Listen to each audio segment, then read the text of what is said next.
আমার চ্যানেলের আরও একটু নতুন ভিডিওতে তোমাদের সকলকে স্বাগত। আশা করছি সবাই ভালো আছো, সুস্থ আছো।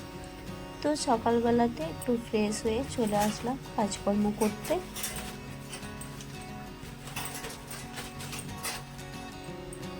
আর সকাল থেকে মাথায় তো একটাই চিন্তা থাকে, কি সবজি হবে, কি রান্না হবে, কি খাওয়া দাওয়া হবে, এইসব।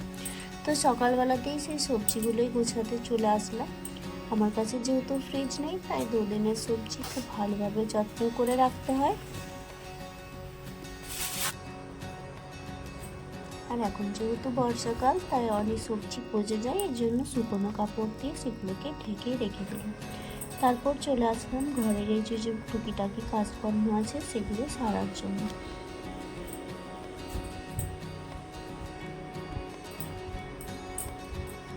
প্রথমত তো এই কাজটা থাকে প্রতিদিন বিছানাকে গোছানো, রেডি করা। তো এটা একটু ফাঁকা না হলে যেহেতু হয় না, তাই একটু পরেই করতে হয়। আদার্স কাজগুলো যেগুলো থাকে সেগুলো কিন্তু আগে করে নিয়েছি। আর এখন যেহেতু বর্ষাকাল, তাই কিন্তু জামা কাপড়ও ঠিকঠাক শুকোচ্ছে না, কিন্তু প্রচণ্ড রোদ গরম আছে। তা সকাল সকালেই চেষ্টা করলাম জামা কাপড়গুলো ধুয়ে আগে রোদে মেলে দিলাম।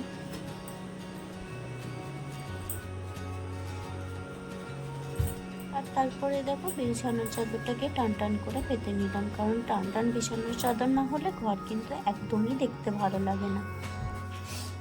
আর তারপরে প্রতিদিনের মতো লেগে পড়লাম ঘর ঝাড় দেওয়ার জন্য। ঘর ঝাড় দেওয়া, ঘর মোছা, এটা না হলে তো কোনো কাজই সম্পূর্ণ হয় না। যে টুকিটাকি ধুলো ঝাড়া যেগুলো থাকে সেগুলোও কিন্তু এর মধ্যে করে নিয়েছি, কারণ সব কিছু ক্যামেরার মধ্যে দেখানো সম্ভব নয়। আর প্রতিদিন একই রকম দেখালে দেখতেও ভালো লাগে না।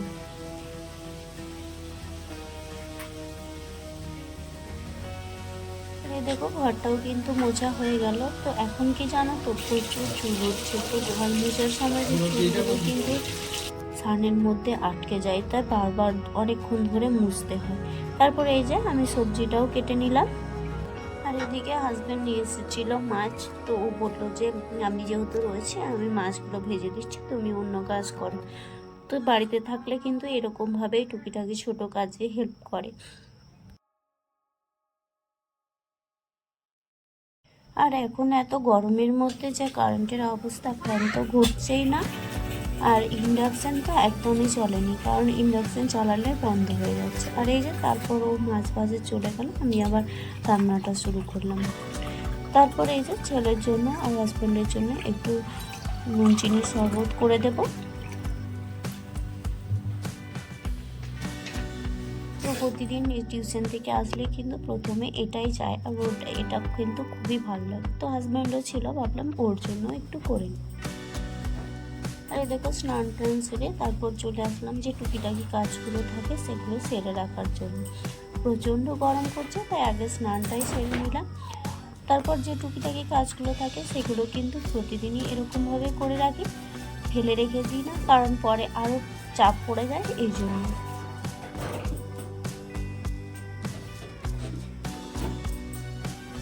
আর যে কটি জামা কাপড় ছিল যেগুলো শুকিয়ে গেছে সেগুলো কিন্তু উঠিয়ে নিয়ে চলে আসলাম, তারপর গুছিয়ে নিলাম।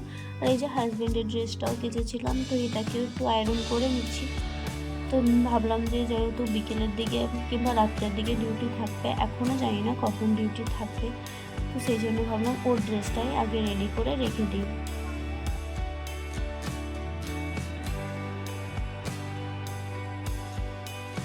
যেহেতু ওদের ডিউটির কোনো ঠিক থাকে না, এই জন্য ওর কাজগুলোই আগে করে রাখতে হয়।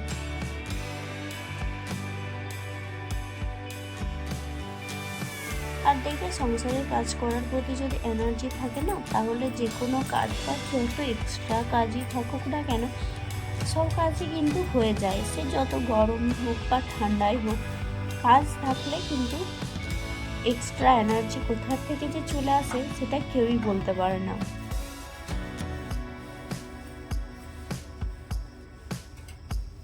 আর আমার ক্ষেত্রে তো এটাই হয়, কাজ পড়ে থাকলে যাই হোক না কেন আগে কাজ করতে হবে। এগুলোই আমার মনে হয় বেশি গুরুত্বপূর্ণ কাজ। আমি কিন্তু কোনো কাজই ফেলে রাখি না।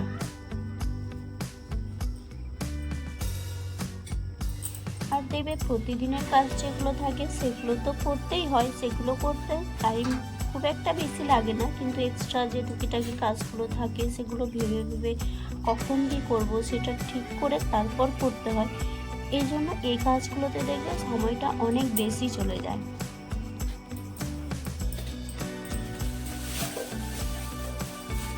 আর প্রতিটি কাজ যদি এভাবে গুছিয়ে করা হয় তাহলে কিন্তু ঘরের প্রতিটি কোণা দেখবে সুন্দর করে গোছানো থাকে, একদম অগোছালো মনে হয় না।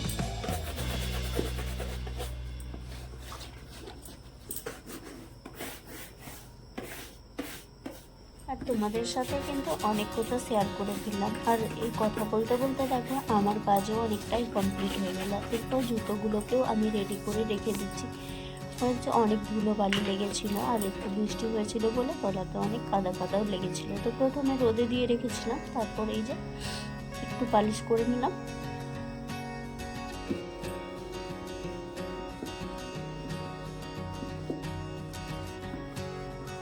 তো এইভাবে যদি একটু একটু করে কাজ করে রাখা হয় না, তাহলে কোনো কাজই কঠিন মনে হবে না, আর সব কাজই দেখবে সহজে হয়ে যাবে।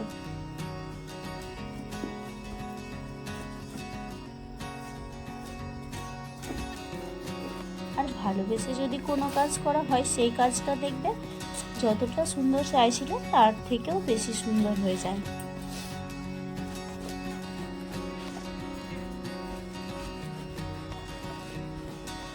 দেখো মোটামুটি কাজ প্রায় সব কমপ্লিট হয়ে গেল, এরপর খাওয়া দাওয়া করবো, তারপর একটু রেস্ট নেব।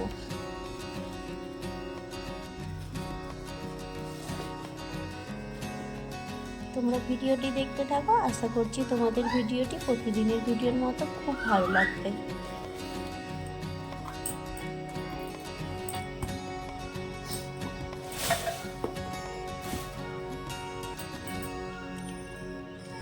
তারপরে এই দেখো এটা হচ্ছে রাত্রের ভিডিও, খাওয়া দাওয়া করে একটু হাঁটতে বেরিয়েছিলাম, তো এখন দেখছি অনেকেই বেরোচ্ছে, আর তোমাদের সাথে একটা খুব সুন্দর জিনিস শেয়ার করব। তো দেখো এই পাখিটা আমরা কিন্তু বাইরের থেকে দেখলাম, যে ক্যান্টিনের সামনে যে পর্দা লাগানো আছে তার বাইরে থেকে ছাওয়াটা দেখাচ্ছিল, তো ভেতরে গিয়ে দেখলাম এই পাখিটা বসে আছে একটা বাসা করে, তো খুব ভালো লাগলো। তো তোমাদেরকে আজকের মতো টাটা, গুড নাইট।